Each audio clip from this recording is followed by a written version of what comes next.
নমস্কার, আমি অনিতা। আপনারা দেখছেন শীর্ষ টাইমস। প্রতিদিনের মতো চোখ রাখা যাক আজকের নজর কাড়ার শীর্ষ 10 খবরে। আরজিকর ঘটনার তদন্তে নয়া মোড়। সিবিআই অফিসারদের হাতে এসেছে একটি মোবাইল। সেটি নাকি ঘটনার পর থেকে সেমিনার রুমেই পড়েছিল। তদন্তকারীদের একাংশ মনে করছেন এই ডিভাইসটির সূত্রে খুন ধর্ষণের মামলার মোড় ঘুরে যেতে পারে অনেকটাই। আরজিকর কাণ্ডে উত্তাল রাজ্য। কর্মক্ষেত্রে মহিলাদের নিরাপত্তা নিয়ে প্রশ্ন উঠেছে। ধর্ষণ বিরোধী অপরাজিতা বিল পাশ হয়েছে বিধানসভায়। এই পরিস্থিতিতে কর্মক্ষেত্রে মহিলাদের সুরক্ষা নিয়ে ফের প্রশ্ন উঠে গেল। মহিলাদের বাথরুমের দরজার ফাঁক দিয়ে ভিডিও করার অভিযোগ উঠল কলকাতার হাইকোর্টের অদূরে জিপিওর মধ্যে। বাথরুমের দরজার ফাঁক দিয়ে এক মহিলা কর্মীর ভিডিও করার অভিযোগে গ্রেপ্তার করা হলো এক চুক্তিভিত্তিক কর্মীকে। হেয়ার স্ট্রিট থানার পুলিশ অভিযুক্তকে গ্রেপ্তার করেছে। ধর্ষণ, হত্যা, স্বাক্ষর প্রমাণ লোপাট এবং দুর্নীতি। আরজিকর কাণ্ডে প্রধানত এই 4টি অ্যাঙ্গেল ধরেই তদন্ত চালাচ্ছে সিবিআই। এবং এত রকম তথ্য সিবিআই সূত্র মারফত বাজারজাত হয়ে রয়েছে যে প্রত্যেক ক্ষেত্রেই অভিযোগের সত্যতা প্রমাণই এখন তদন্তকারী অফিসারদের কাছে বড়সড় চ্যালেঞ্জ। তাই আপাতত ধর্ষণ খুনের চার্জশিট শিয়ালদা আদালতে পেশ করে মুখ রক্ষার মরিয়া হয়ে উঠেছেন তারা। এবার বিদ্যুৎ সরবরাহকারী সংস্থা সিইএসসিতে উঠল থ্রেট কালচারের অভিযোগ। আর সেই অভিযোগ ঘিরে সরগম সিইএসসির একাধিক অফিস। মঙ্গলবার ধর্মতলায় সিইএসসির প্রধান কার্যালয় সহ একাধিক অফিসে গিয়ে ফিরতে হলো গ্রাহকদের। আর গড়াবে না ট্রামের চাকা, থামল 150 বছরের যাত্রা। কলকাতায় কার্যত শেষ ট্রাম পরিবহন।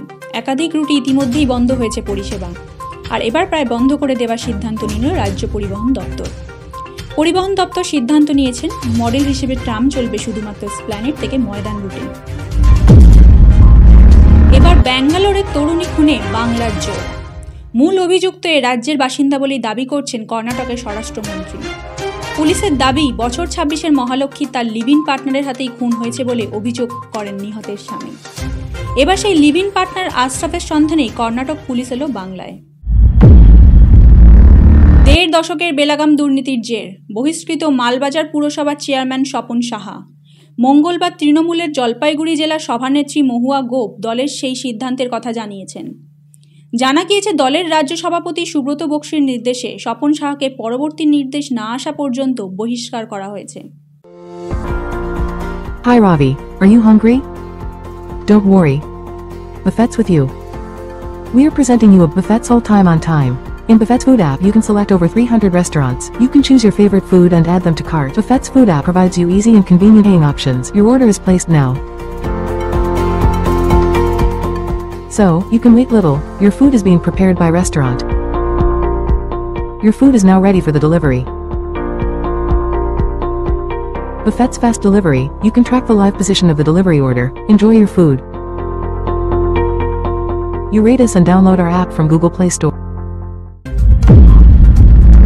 দুর্যোগ থেকে এখনই রেহাই নেই দক্ষিণবঙ্গের। মঙ্গলবার বিকেলে ঘূর্ণাবর্ত নিম্নচাপে পরিণত হয়েছে। পশ্চিম মধ্য বঙ্গোপসাগর এলাকায় এই নিম্নচাপের সর্বশেষ অবস্থান। দক্ষিণ ওড়িশা ও উত্তর অন্ধ্রপ্রদেশ এলাকায় নিম্নচাপ শক্তি বাড়াবে। এই নিম্নচাপ প্রাথমিকভাবে পশ্চিম ও উত্তর পশ্চিম দিকে এগোবে, এমনটাই আবহাওয়া দপ্তর সূত্রে খবর।